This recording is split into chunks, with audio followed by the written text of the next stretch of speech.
What's up, everyone? It's your cat, favorite infamous heavy metal punk rocker guy, Odd Rocker, aka Audio Discourse. Um, yeah, just thought I would come on and say what's up for a little bit. I might do another stream tonight, but I'm at my job fixing amps. I'm not really one to fix amps. I need to get better at it. But I knew what to do, and I got what I got, and I did what I did. Sporting the Insect Warfare t-shirt, one of my favorite grindcore bands from Texas. The homie, shout out to the homie Dober Beverly. So probably a lot of you guys are not into grindcore. Grindcore is definitely, I would say it's post-hardcore, but not in the same sense of what people might define it as. It was just definitely more of a extreme version of hardcore punk rock or thrash. It was the ultimate thrash music. You know, it's funny with punk rock you had, like a lot of bands from the 70s and stuff. Some people might call proto-punk. I would even say back into the 60s, really. I mean, or if you want to go there, we can try late 50s too, with people like Bo Diddley. Bo Diddley had that up-tempo, raw guitar sound and all that stuff too. Link Ray had his say in that as well. I mean, it's just all rock and roll, but it was heavier forms of it, and then, of course, the British cats put their spin on that stuff. I'm giving you guys just a Reader's Digest history of that stuff. Like the freaking The Who and the Yardbirds and the Kinks, all those guys, and of course, all the garage rock bands. Y'all familiar with Nuggets and all that? Check that out. Then of course you get to the, bands from Detroit like Iggy Pop and Iggy and the Stooges and MC5. Actually, Raphael Sadiq covered an Iggy and the Stooges Search and Destroy. Did a great job at it too. Unfortunately, there were lesser known groups like Death, an all black punk band, which I need to be doing a Black History of Rock and Roll live on. I have a bunch of that stuff on Instagram. If you guys are interested in my Instagram page, it's OddRocker1. And you don't even have to add me. Check out the hashtag Black History of Rock, Black History of Rock and Roll. Yeah, some of you guys are probably wondering what this instrument is. The first time I ever seen one of these live was when I went to China. I saw a big version of it. I thought it was a Chinese harp. I think it's actually called a zither. All my friends that know better than I do, yeah, let me know. But this is like a zither.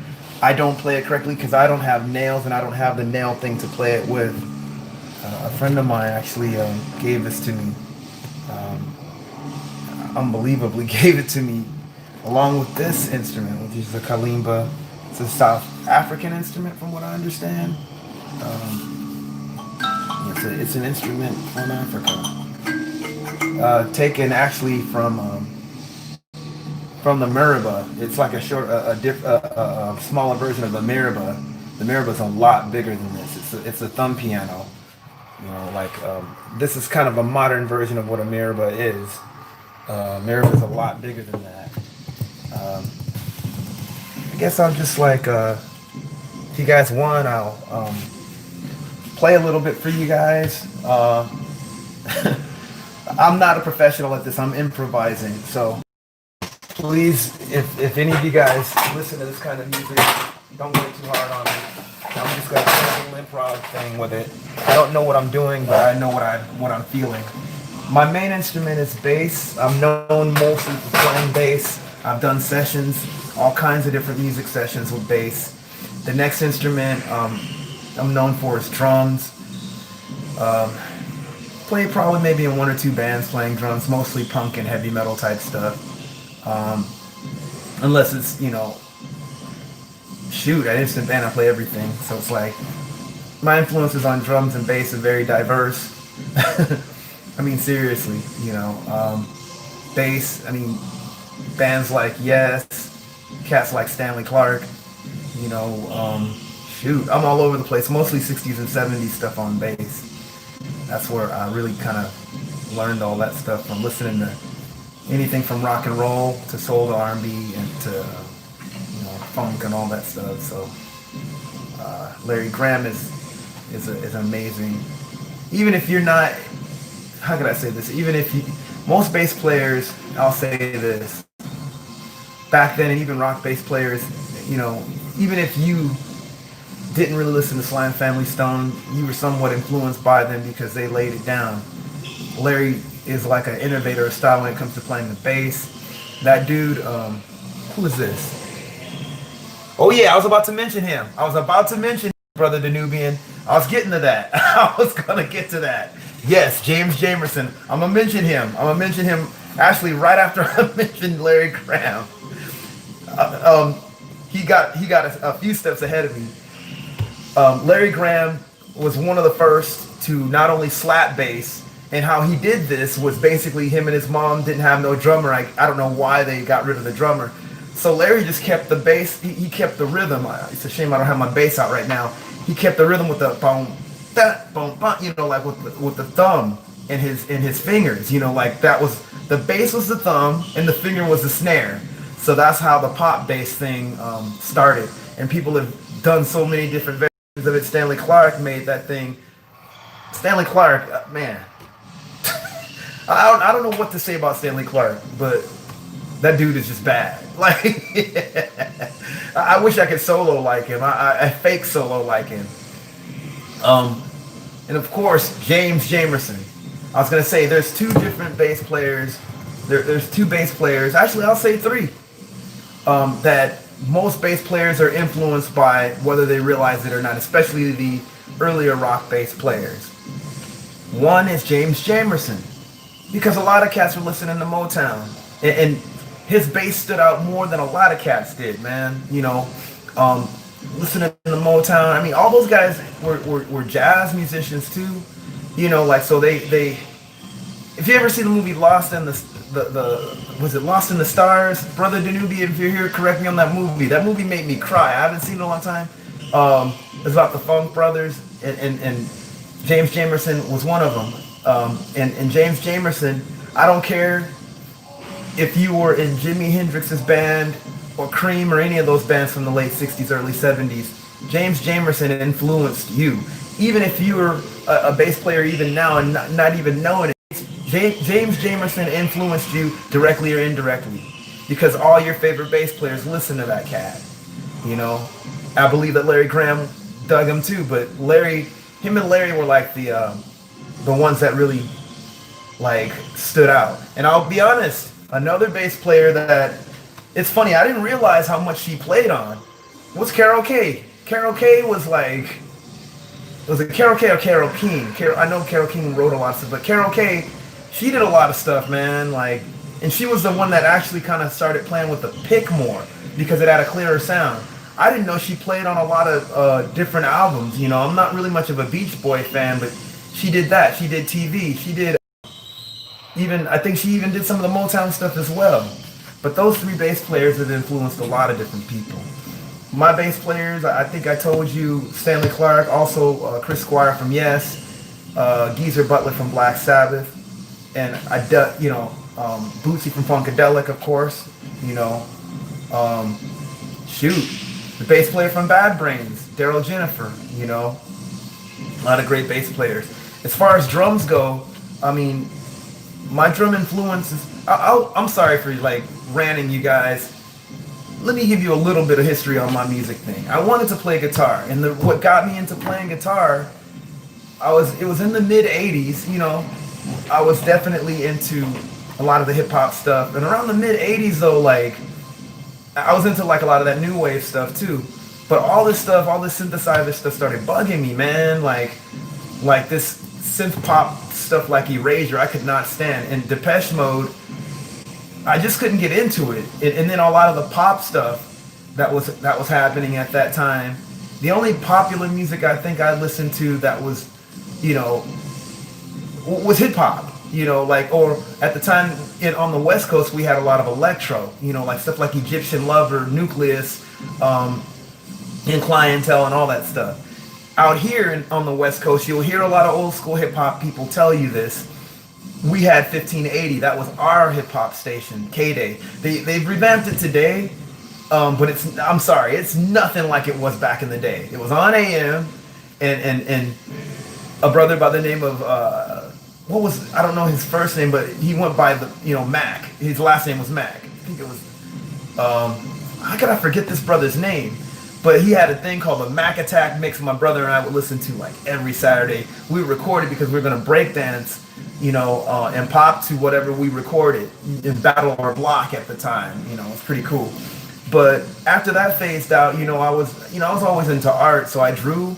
But I never expected to become a musician. I seriously kid you not. Like my parents, they kind of they didn't force me to it, but it was around me because they had a band, which I ended up joining later on. But it tripped me out. Like my dad had a guitar, and like I thought it was, I don't know why. Did I even play it before I saw Jimi Hendrix? I don't know. I probably picked it up a few times, didn't know what I was doing. I don't know if I actually did though, to be honest. But anyway, so I'm probably like 11, I think 11 or 12, I'm not sure. And I'm watching some old video shows, and I see this brother with a big natural, wearing some crazy clothes, making his guitar talk, and basically playing the living. I could not believe what I was hearing, man, and seeing him do. And it's like an Uncle Sam moment. The brother pointed the guitar. It seemed like he pointed directly at me and was just looking at me and pointed. Maybe it was just me or some weird epiphany moment, but that was my calling right there. When I saw Jimi Hendrix as a young kid, and granted, this is after he died. I saw a video of him. Kids are very impressionable, and I was an impressionable kid at that time. I was into like anything that was 60s and 70s music. I got into that, and Jimi Hendrix was the one that made me want to play the guitar. I'm like, man, I want to do this. I mean, like as an 11 or 12-year-old preteen kid, black kid growing up in Long Beach, California, none of the cats were listening to what I was listening to at that time. I was getting into music that was older than me. And my dad tripped out because he was like, wait, how are you hearing this stuff? It's not like I turned that on to you. And so, he was kind of laughing, kind of like, wow, this kid's really doing his homework about all these artists. And he would always quote and say, man, like, this kid knows more about the 70s. and I was actually there. I was born in the 70s, but, he was actually an adult in the 70s. And my dad, he'd done session work for a lot of different people. And I think even for Marvin Gaye at one point. And he knew like Angela Bowie. I mean, not Angela Bowie. What's her name? The chick that did Tainted Love. What the heck, man? How could I forget these people's names, man? This is not good. The original woman that did Tainted Love, it wasn't Soft Cell. That was a cover. Gloria Jones. Yeah, my dad knew her, and like they would all hang out. Her and my his friends, like they all knew each other. And he had his own band called Fistful of Soul, which I wish that he had demos. I don't know why my dad didn't get demos, but he had a dope card, which was like a black angel with a natural. It was so dope. Man, I gotta find that. I want to get a t-shirt of that. I'm gonna ask my dad, man. I'm gonna get a t-shirt of my dad's old Fistful of Soul calling card, because that was dope. He drew it too. My dad was on point with that, man. I want to make a t-shirt out of that. Dang. So, I had that around me anyway, and he was kind of amazed. So he showed me like a few chords, and I wanted to how can I say this? I ended up playing like violin, clarinet first, which I wish that I never quit because of me finding out about Eric Dolphy later on. I love Eric Dolphy. Eric Dolphy is one of my favorite musicians. That man. If you guys ever get a chance, check out the album Out to Lunch. For you guys who are not familiar with who Eric Dolphy is, he's a jazz musician, but man, the stuff that he did, I mean, so many great jazz musicians, so many great musicians, period.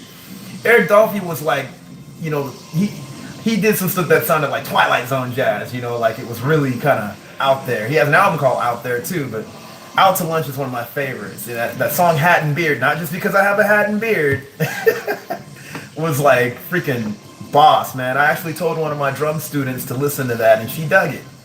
So I'm like, it's so cool. But anyway, So getting into freaking how can I say it? Getting into Jimi Hendrix. Jimmy, he made me want to play, man, and I wanted to play guitar so bad. Um, but as time went on, like I at the time in junior high, they didn't have a guitar. Like I don't know if they do that now, but they didn't have that then. They just had classical instruments like a bass, violin, which I played at the time. I'm in the seventh grade, but I wanted to change, and the teacher got mad at me, and I'm like, what the hell is this? Teacher got a bad attitude because I want to change my instrument. So I got out of that class. I eventually did switch to bass before that, but I just didn't want to deal with his BS. So I left the class. I still even remember the first bass line I played. Like at the time, I was still in the 60s and 70s music. So I'm listening to like all kinds of like, um, especially rock and roll, psychedelic stuff, progressive stuff, like the Doors, Jimi Hendrix, of course Jimmy, because Jimmy was the reason I got into wanting to play. Um, Eric Burden and the Animals, which actually that was the first bass line that I played was a song called Monterey. It's a boom, boom, boom, boom, boom, two strings, listening to Sly and the Family Stone, all that stuff, man. So that really influenced me, man, and just the way that they were that raw.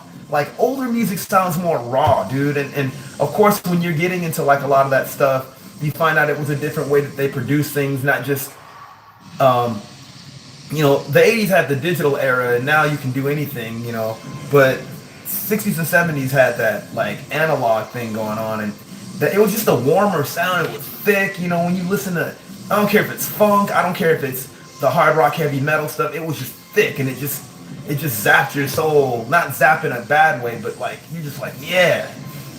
Plus I was at the library reading about all this stuff, man, and just I got where they were coming from as far as roots. It kind of was. I never thought that I would end up a music teacher or doing a lot of the music programs that I've done in different schools, and even where I am right now at Homeland. That was kind of like a preparation for what I'm doing now, and just it's a trip just to think about it. Like I had no idea. I just loved music so much that I was always researching, especially anything 60s and 70s, and I was a part of a family that had music in our roots, like just even my immediate family, and just even as a brief history. I mean, my sister played music. She did everything. Like my younger sister, my older sister's a dancer. I was also a dancer, like more of a street dancer. She's more trained and she teaches it.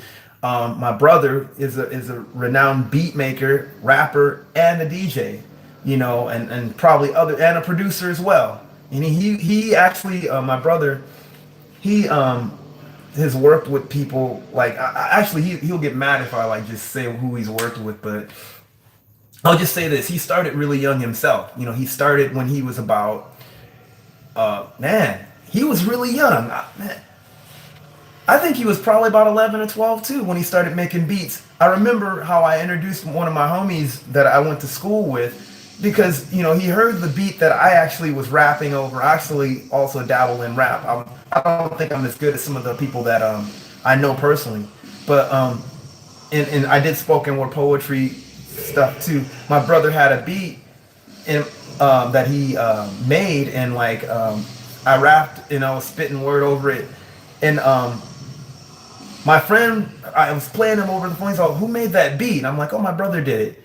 So he comes over the house sometime later, not the same day, but sometime later, and he's like, "Okay, so where's your brother?" I'm like, "That's that kid right there." He could not believe that was my brother. My brother was a little kid. He's probably about like 11, maybe about 12 too, and just they've been working together ever since. But he was just like, "That kid?" I'm like, "Yeah, that's him." My brother learned how to use like the sequencer my dad had and all that, and just mastered it. And he's a renowned beat maker to this day. If you guys want to, I don't know if he, yeah, he's dope. Shoot, he, I don't know. You know what? I'm gonna give him a promo, man. He goes by Great Jason. I'll just say that. My brother's real low key. He's not one that'll just put himself out there.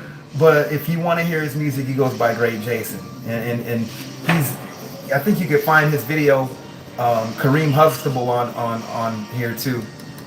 But getting back to even my evolution in music, when it comes to the history of me and music and where I've come from with that, um, it's definitely inspired me and helped me in a lot of ways. I tend to be very shy, believe it or not, and I'm a very artistic person too. I always put music with art, even before I started reading about certain artists and how certain things went together with music and took a music appreciation class. Or I can still say that my knowledge about art is minimal, at least in a scholastic sense, but I read certain things. I'm definitely more into the music side of art, you know.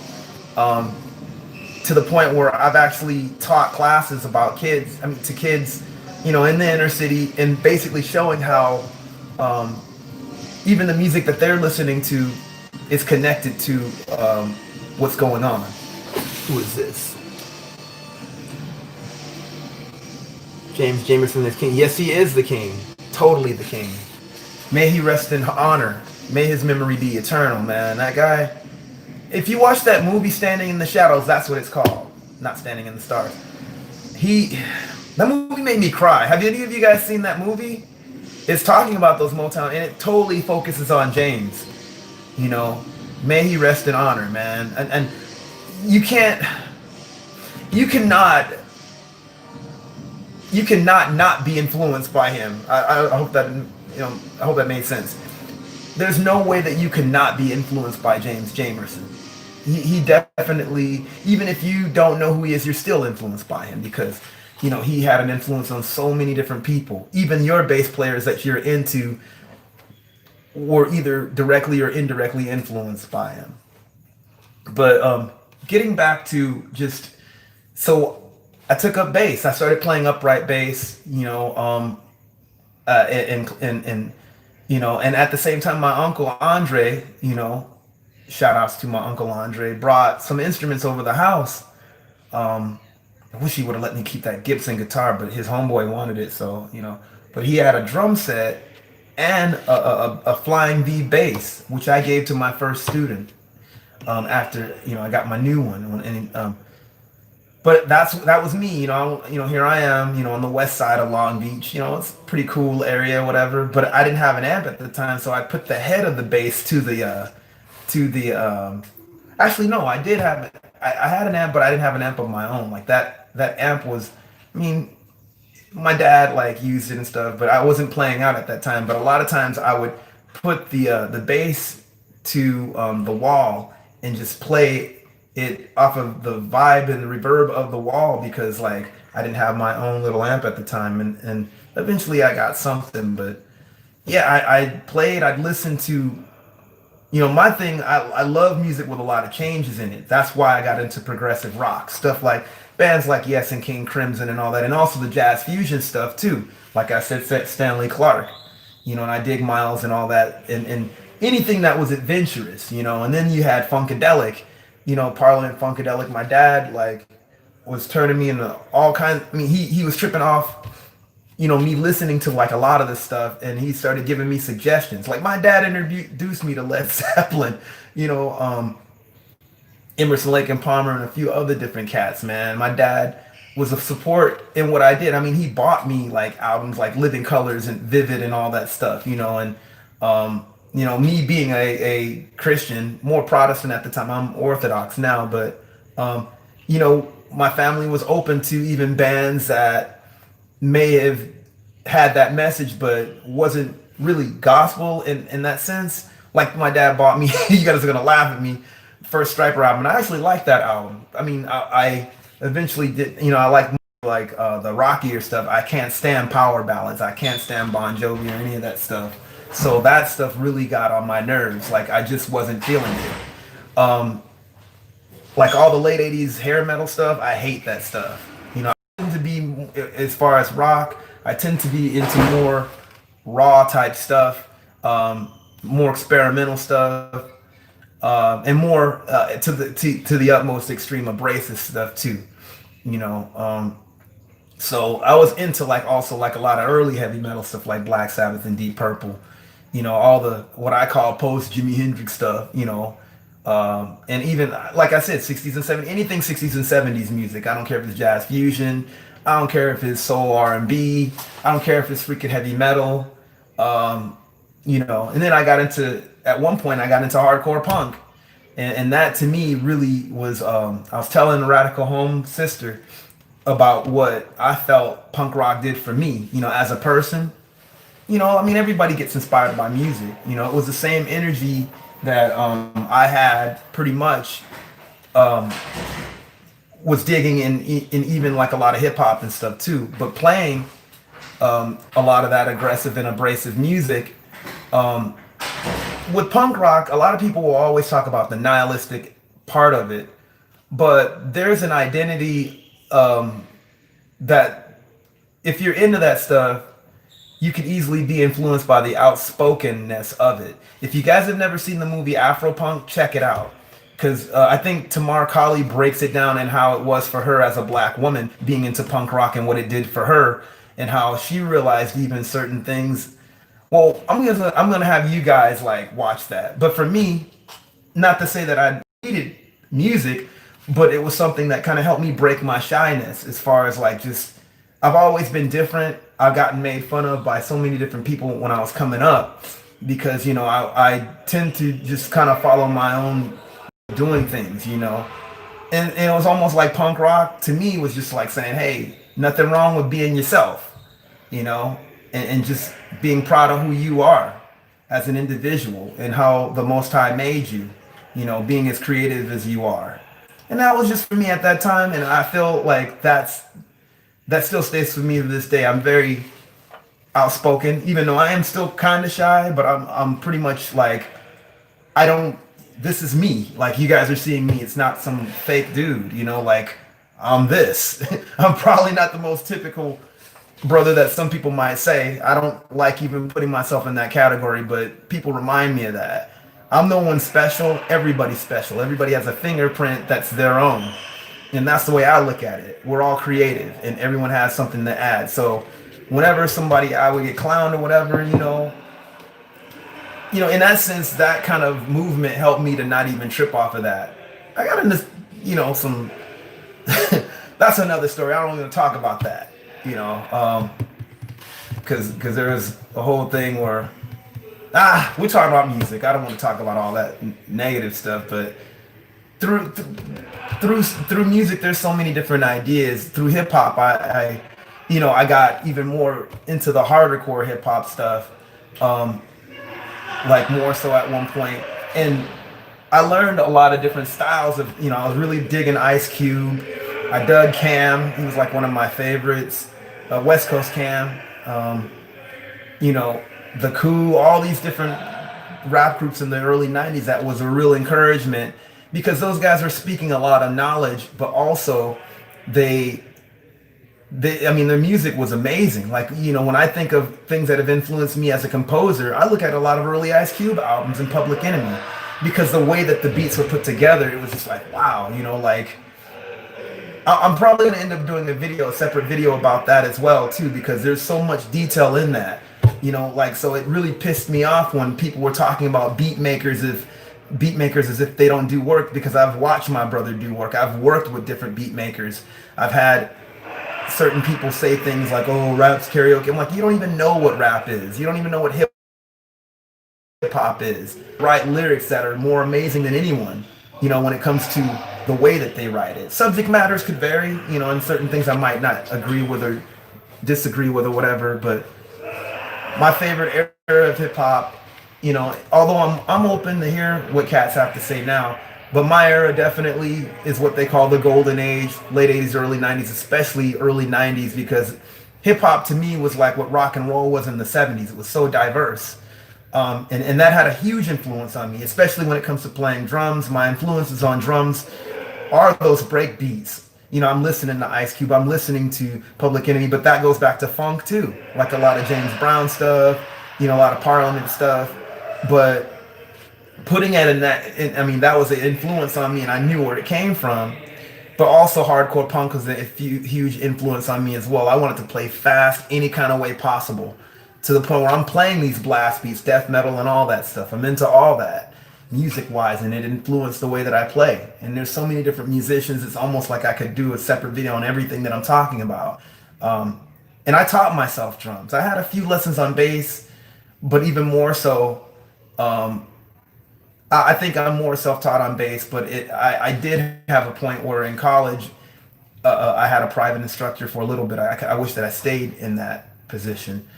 Um, but I pretty much taught myself drums. I got one pointer from a friend of mine that I used to work with, but I taught myself. And it's weird not studying under anyone and meeting. It's weird. Okay, I'm probably gonna jump for another subject. My phone's probably gonna run out, so I'm kind of dilly dallying everywhere. But anyway, it was funny playing with different musicians that were more traditionally jazz musicians or classical musicians. One of the guys asked me, "So who do you study under?" It's weird because that's the tradition in jazz. You study under somebody. I never studied under anyone. Well, no. When I had bass lessons under one person, but that was for a brief moment. For the most part, I am self-taught aside from the things that I learned from my teacher. Let me see. What was that? Somebody said something. Oops. I saw Standing in the Shadows of Motown. Yeah, that movie made me cry, man. It made me cry. It's a great movie. Everybody should see that movie, in my opinion. You know, and it shows you what musicians were going through, especially black musicians. That's a whole nother video too, man. I mean, you watch that. You watch Frankie Lyman's Why Do Fools Fall in Love. You watch Screaming Jay Hawkins documentary. I don't know how Ray Charles did what he did, being blind. He had his stuff down. I don't know how. Thank God he didn't get jacked by the record industry like a lot of people had. You know, I mean, a lot of brothers and sisters went through so much back then, man. You know, like it was crazy. But yeah, you know, something I was gonna mention and I forgot what it was. There's so much stuff to talk about when it talks about music and stuff. So like there's a whole history of music that I really um, can say that has had an influence on me personally. You know, I don't know this instrument. You know, if I ever find someone to teach me, that'd be cool. You know, and I just eventually I want to get back into playing wind instruments because I'd like to do some things. I think I am probably the first dude to actually mix reggae and classical together. But I do that with a lot of my music. My music is very eclectic, and I only have a few things recorded. But I'm most known for playing in different bands, and like my work has been with different bands. You know, I was with one band for 12 years and eventually left for a lot of reasons that I won't go into. Definitely more creative differences. Then I was with an improv group from my hometown, and that's kind of how I started doing a lot of musical education stuff too. With that band as well, we're called Create. That's why I always say Create too. If you guys ever heard me say that, but I was saying that even before we had the band. But anyway, I've played in session work with different artists. I mean, you know, rap sort of. I've done a bunch of hip hop sessions actually. Come to think of it, folk artists, you know, a lot of different stuff, and even with the acting thing, I don't talk about a lot of that stuff much. Not that I'm ashamed of it. It's just you know it's so minimal. It's like who cares? But even if it wasn't, I mean, that's not the end all be all, you know.